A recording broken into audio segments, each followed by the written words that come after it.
Housework and childcare are the wife's duties, right? Making the husband do that makes you unfit as a wife. The mother-in-law cannot accept making her son do housework and childcare under any circumstances. Who do you think is providing for your livelihood? Under the mother-in-law's fierce gaze, I couldn't say anything. Don't forget that you're able to live thanks to your husband. You're quite ungrateful. I was even made to do the laundry. I'm not a housekeeper. The husband beside me doesn't even try to defend me.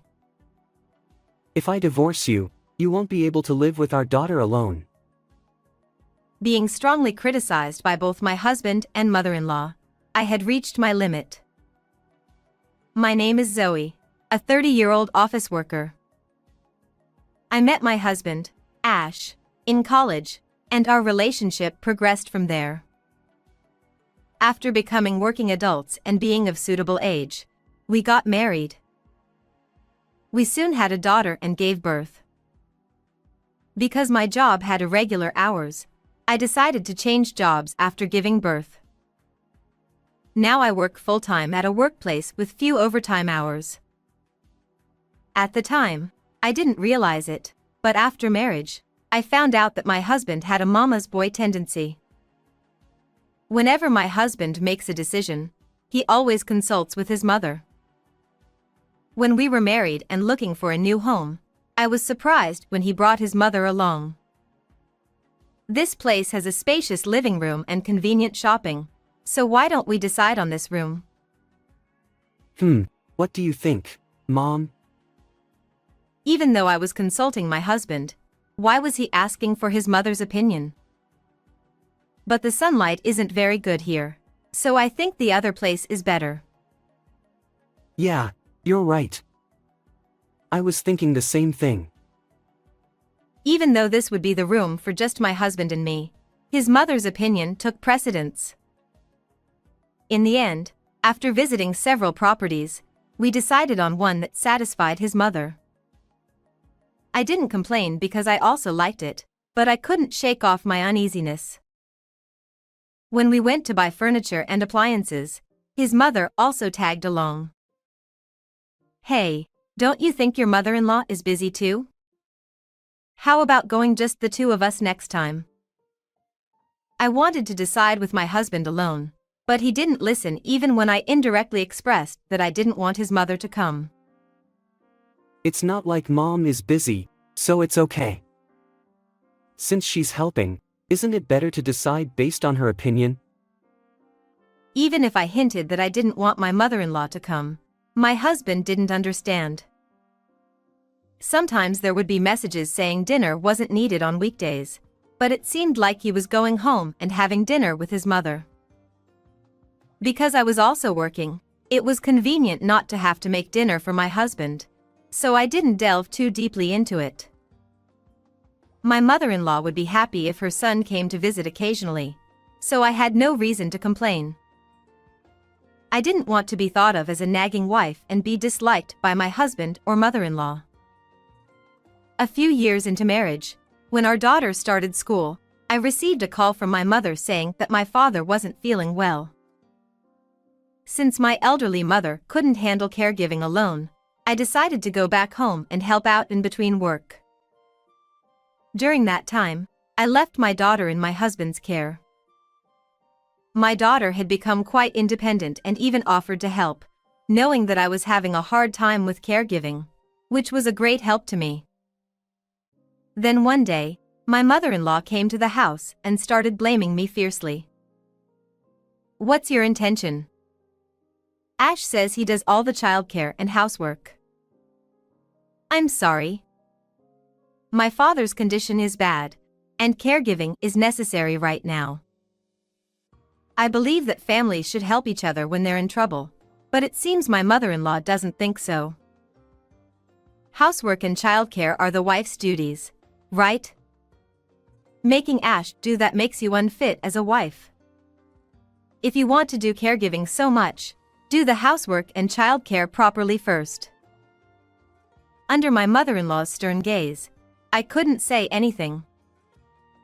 She just can't accept the fact that her son is doing housework and childcare. Who do you think is providing for your livelihood? Don't forget that it's thanks to Ash. You're quite ungrateful. While my mother-in-law fiercely blames me, my husband doesn't even try to defend me. Even though I also work, it's not like I'm living off my husband's salary alone, but according to my mother-in-law, it's all thanks to my husband. I was even made to do the laundry. I'm not a housekeeper. Although I asked him because I didn't have time, he didn't say anything and helped me. However, it seemed like dissatisfaction had been building up in my husband's heart. I even started to think that he was saying it on purpose, knowing that my mother-in-law's anger would escalate. After that, as I was busy with housework, childcare, and caregiving, my husband's criticism only got worse. I want to help with housework as much as possible, but when I really can't do it, I want you to help me. At least, I want you to do your own things by yourself. I pleaded. It was understandable that he couldn't take care of the children, but I asked him to at least clean up after himself. Why? Isn't the wife supposed to be here to take care of the house?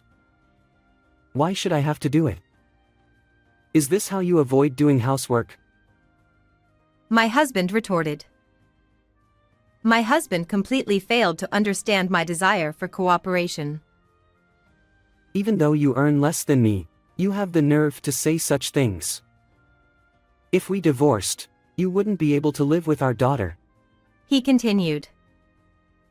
I had taken a lower-paying job when I switched jobs once, and now I earned less than my husband. It was because I prioritized having less overtime since the children were small. While waving the filled-out divorce papers, my husband began making more unreasonable demands. If you really want to take care of your father so much, make sure to clean the house every day before you go. I knew I couldn't do such a thing while working full-time, but he deliberately brought it up. Even when I was tired from overtime, I wasn't allowed to skimp on dinner.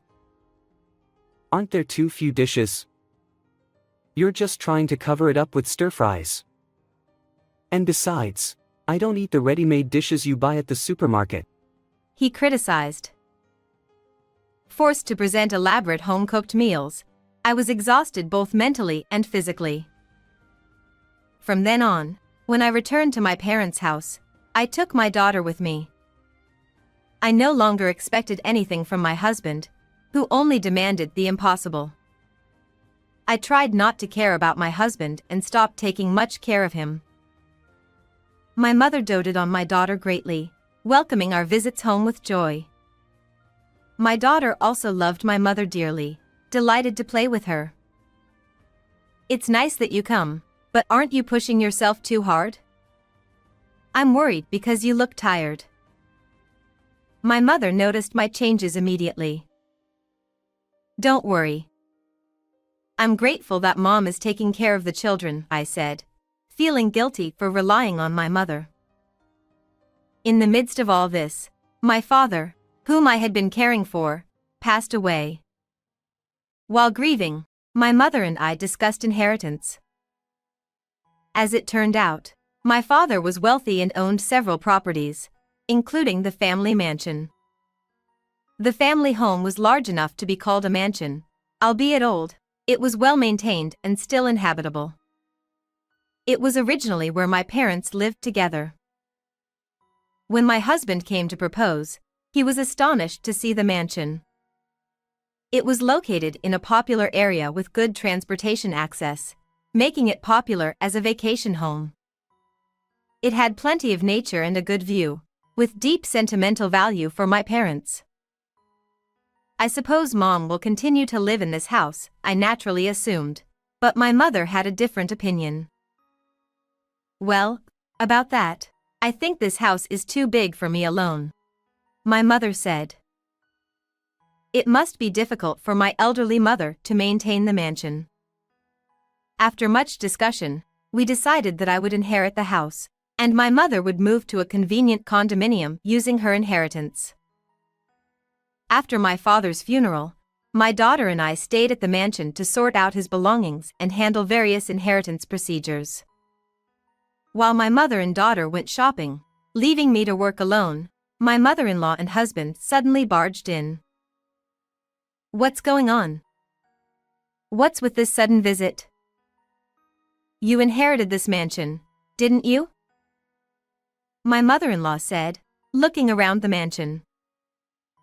"If it's this spacious, we can all live together comfortably." "What?" I asked, not understanding what she meant. "Starting today, we're living together. I'll educate you as a proper daughter-in-law, ha ha ha," my mother-in-law said with a smirk. "Educate me as a daughter-in-law?"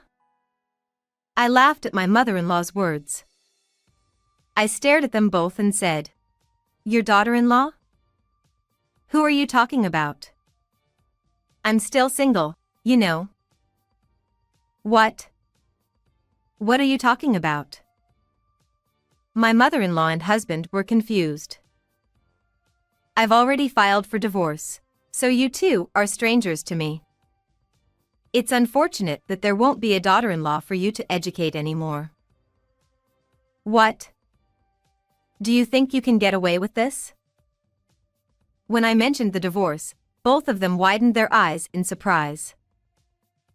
They probably never thought I would actually submit the divorce papers. It's not about being forgiven. Ash himself wrote the divorce papers. Speaking so impudently, you shouldn't defy your husband, you know. The mother-in-law exclaimed excitedly, shouting in protest. I had submitted the divorce papers that my husband had been using as a threat just before my father passed away. Even while I was caring for my father, my husband didn't cooperate at all. Rather, he only made things difficult for me. I had wanted to tell him about the divorce, but with my husband and mother-in-law not listening properly whenever we met, and then my father's passing, I missed the opportunity to tell him. My anger reached its peak at my mother-in-law's words. "Because I'm a daughter-in-law, I'm supposed to obey everything you say? That's ridiculous. A daughter-in-law isn't a maid," I shouted. I didn't care if my mother-in-law hated me anymore. I wasn't a daughter-in-law anymore. "What did you say?" "Don't get carried away." My mother-in-law got angry and tried to grab me. I tried to resist desperately, but my mother-in-law pinned me down with incredible strength. "Stop it. Let go of me. You divorced on your own? How could you do such a thing without discussing it? You're such a terrible daughter-in-law, ignoring the son I've raised with care." My mother-in-law shouted with bloodshot eyes. While she shouted, the police arrived. Even as she spoke to the police officers, my mother-in-law's excitement didn't subside. When the police officers tried to calm her down, she resisted and ended up hitting one of them in the face. She was then taken away to the police station in a police car. As I watched my mother-in-law being taken away in the police car, my husband stood there dumbfounded.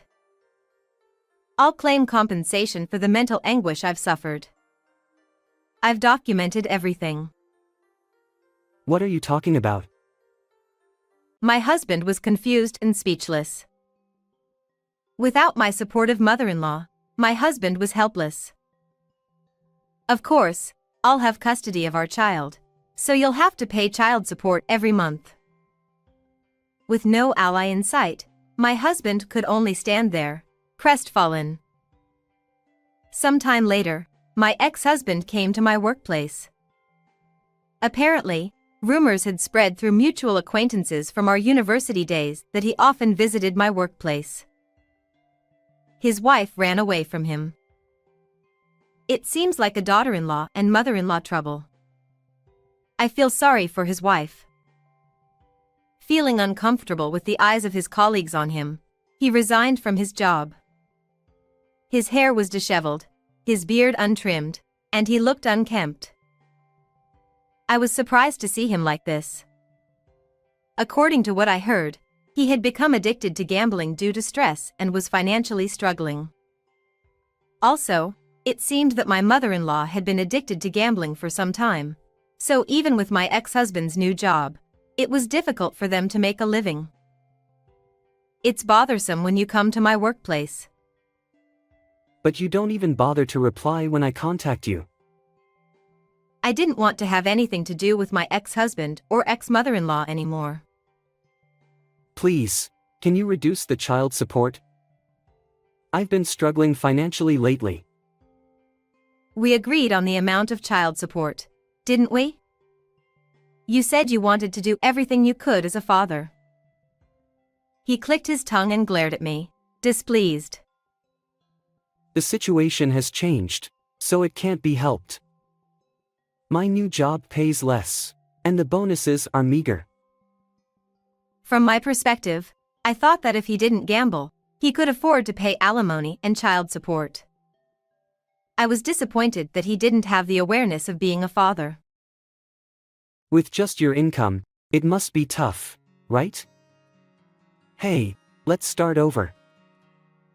I was genuinely astonished by my husband's proposal of remarriage due to financial difficulties. It infuriated me even though he spoke kindly. What? Who would ever remarry you? I won't have anything to do with a mama's boy. What did you say? My ex-husband, lacking awareness of being a mama's boy, vehemently reacted to my words. You can't decide anything without your mother, can you? The house, the furniture, the appliances, you consulted your mother about everything, right? It's not like it was everything. Even though my ex-husband countered, I had a mountain of things to say. Oh, I know about how you went shopping for clothes with your mother and let her decide. That's what society calls a mama's boy. Damn it.